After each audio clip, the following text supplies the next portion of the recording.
Buenas a todos. Nuestro proyecto final de nuestro curso de Big Data sería las estadísticas de riesgos del contagio para la población del área de Villa Salvador en respuesta a la pandemia del COVID. Como podemos ver, hay nuestros integrantes Escambillo, el que le habla, y Nataipi Ramos. Siguiente, por favor. Bueno, en sí el objetivo del proyecto vendría a ser el objetivo principal de este proyecto. Tiene como finalidad simular distintos escenarios. En este caso hemos hecho una encuesta para ver los escenarios posibles que puede tener nuestro proyecto, dando también la evidencia de la reacción de la población y sus posibles contagios ante la pandemia que asola al país y al mundo en sí, ¿no? Ya que, y en base a sus costumbres cotidianas, con objetivos secundarios podemos tener reconocer la población más vulnerable al contagiarse del COVID-19 en el área de Villa Salvador, o aplicar la metodología del conocimiento aprendido a lo largo del curso de Big Data. En este caso hablaremos de contextualizar la realidad del COVID, cómo comenzó en el mundo y así fue transcurriendo hasta llegar al Perú, ¿no? Bueno, el COVID-19 se viene asociado a un grave impacto de la economía en nuestro país y en el mundo, ¿no? Es un futuro incierto, pero debe caracterizar el catastrófico de haberse inesperado.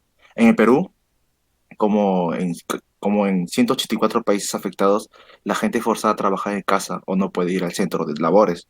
Quienes trabajan en casa o son trabajadores autónomos o tienen la misma productividad y los que pueden trabajar.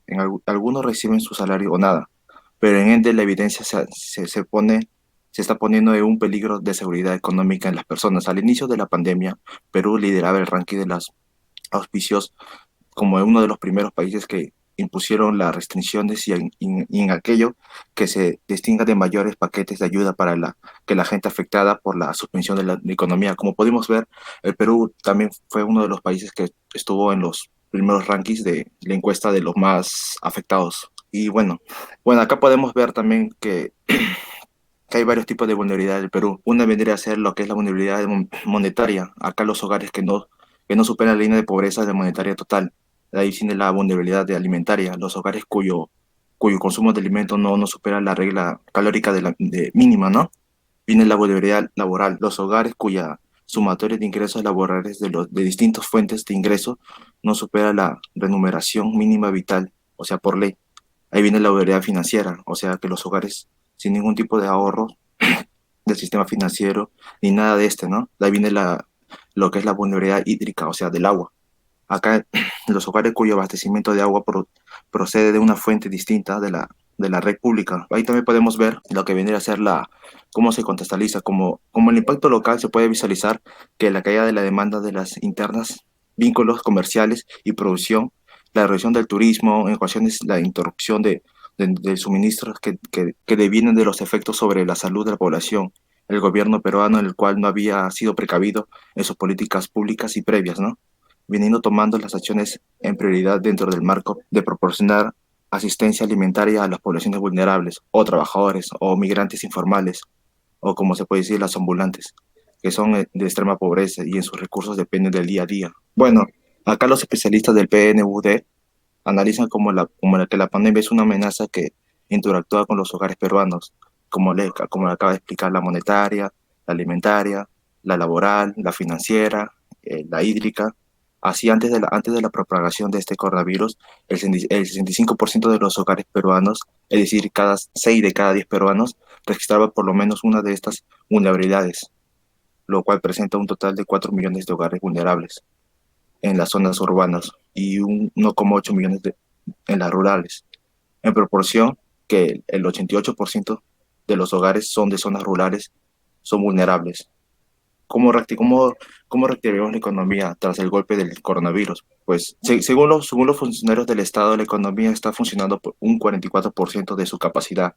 La primera fase de aperturas va aumentando a la cifra de un 70% o a un 80%. En las etapas de la tercera y cuarta llegaría a un 95% y luego a un 100%. En este caso le doy paso a mi compañero. Buenas noches, profesora.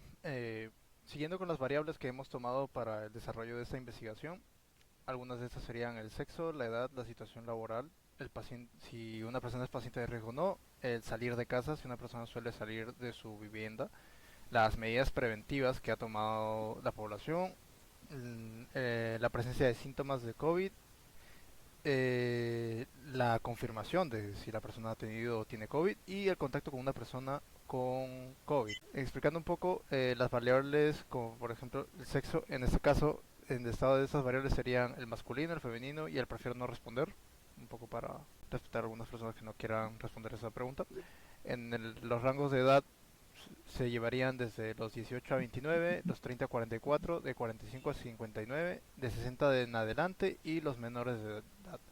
En el caso de salir de casa, si es que sale demasiado o no, el paciente, si tiene algún paciente de riesgo o la persona es un paciente de riesgo, también la respuesta es un sí o un no. La situación laboral de la persona, si es que trabaja, estudia, no trabaja, busca empleo o hace trabajos domésticos. La calidad de las medidas preventivas de la persona, altas, medias, pocas o ninguna. Y finalmente si la persona presenta COVID-19 en base a algún estudio, alguna prueba PCR que se haya hecho a la persona. Finalmente, el contacto que haya tenido las personas con algún infectado con COVID y si presenta síntomas de esta enfermedad. Adelante tenemos una encuesta que estamos mostrando en este momento en el PPT. Aparte tenemos la encuesta ya en este pequeño recuadro. Básicamente, en base a esta encuesta hemos buscado algunos datos de la población, cuál es su situación, si trabaja en el sector público. Algunos de esos datos nos han utilizado para la emulación en ética porque son un poco más para entender la situación de las personas, no tanto para cuantificar o tomar una decisión como tal. Seguido de unas preguntas netamente para pacientes de riesgo y también los resultados de la misma encuesta.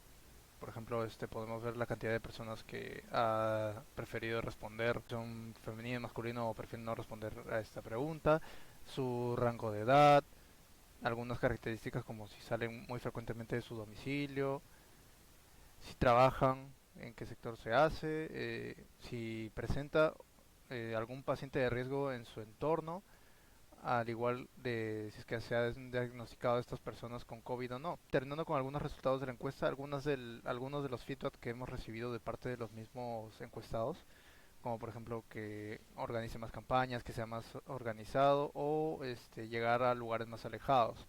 Esto siendo base de la inconformidad de la población en base a la campaña actual de vacunación. Mostrando un poco más, podemos ver que la encuesta se ha llevado a cabo y adicionalmente que hemos tomado los datos de esta encuesta en un Excel para poder pasarlo luego a Nética para empezar con la toma de decisiones o más bien la emulación del caso. Pasando a mi compañero que va a explicar un poco el modelo bayesiano y los escenarios posibles que hemos tenido o que hemos tomado para este estudio. Continuando con lo que ha dicho mi compañero, yo voy a explicar el modelo bayesiano, este es el modelo con el que vamos a trabajar, donde está todas las variables presentadas antes junto con su estado de variables, donde sexo está conectado con paciente de riesgo y también donde sexo influye también en la situación laboral, donde la edad influye en la situación laboral también, donde la situación laboral también influye si es que una persona sale o no sale de la casa, donde los presentes síntomas son afectados también por si el paciente es vulnerable, si puede tener o no puede haber la posibilidad de que esa persona tenga COVID por ser vulnerable. Las medidas preventivas también que afectan si es que tiene COVID, el contacto con COVID también va a afectar. Y ahora en nuestro escenario probable, ahora vamos a tratar de analizar dos escenarios probables que queremos que suceda, que vamos a ver qué sucede. El primer escenario eterno. ¿Qué sucede acá? Primero, se ha tomado en cuenta si la persona trabaja, si su rango de edad está entre 30 y 44 años, si esta persona sale de casa, si sus medidas preventivas anti-COVID son altas y si ha tenido contacto con COVID. Y en este caso es no, ya. Entonces, ¿qué resultado nos arroja acá? Que el paciente es un paciente en riesgo, es un paciente que pueda tener COVID y que en este caso este paciente no tiene COVID. Y en el segundo caso analizamos de otra forma que esa persona sea del sexo femenino, que si su situación laboral sea que estudiaba, que la edad que tenga sea de un rango de 18 a 29 años, que esa persona no salga de casa y que esa persona presente síntomas de COVID. Entonces, ¿es una persona vulnerable? Obviamente que sí. ¿Es una persona que obligatoriamente tiene COVID? No. Entonces, en ambos casos hemos visto que la persona no tiene COVID.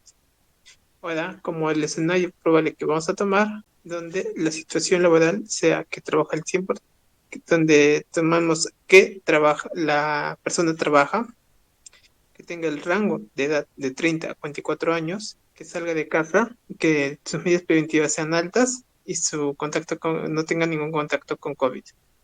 Entonces, nosotros esperamos que la resolución o respuesta sea que esta paciente sí sea un paciente vulnerable, pero no tenga COVID. Ahora le doy pase a mi compañera para explicar las conclusiones y recomendaciones. Bueno, según este estudio, la población del área de Villa El Salvador, en su mayoría jóvenes entre 18 y 29 años, suelen salir y aún así mantener medidas adecuadas en contra de la pandemia. Viendo los resultados de la encuesta, también podemos afirmar que la población ha encontrado deficiente la atención de la campaña, teniendo algunos resultados y feedback de su parte, pidiendo mejor organización o puntos de vacunación más abundantes. Adicionalmente, enfatizar la comunicación para no repetir casos de puntos con una afluencia extremada, dando pie a focos de infección. Finalmente, podemos ver que la población, aún con todo esto, tiene una probabilidad moderada de contagio. Esto pone en evidencia la necesidad de mejorar el sistema de salud y la conciencia colectiva a favor de evitar más contagios. Recomendaciones. Según los resultados de las encuestas, algunas recomendaciones serían el de mejorar las medidas que se toman para evitar contagios, en especial personas que salen constantemente y han estado en contacto con personas afectadas por la enfermedad. Aún así, recalcar que las medidas tomadas por personas que no salen demasiado suelen ser bajas por esta misma razón. Así que no está de más recalcar la mejoría de estas mismas medidas. Otro punto es mejorar el planeamiento de puntos de vacunación y un mejor manejo logístico por parte del Ministerio de Salud. En estas situaciones debe ser un punto a mejorar de manera inmediata.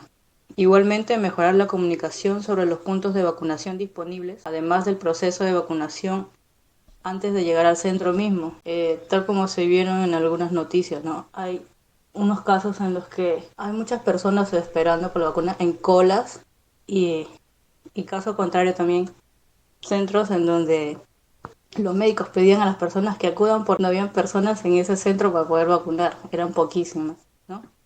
Así, eso evitaría focos de infección y demoras en los centros de vacunación disponibles. Eso sería todo, acabando con este proyecto, esperando que le guste, profesora. Muchísimas gracias.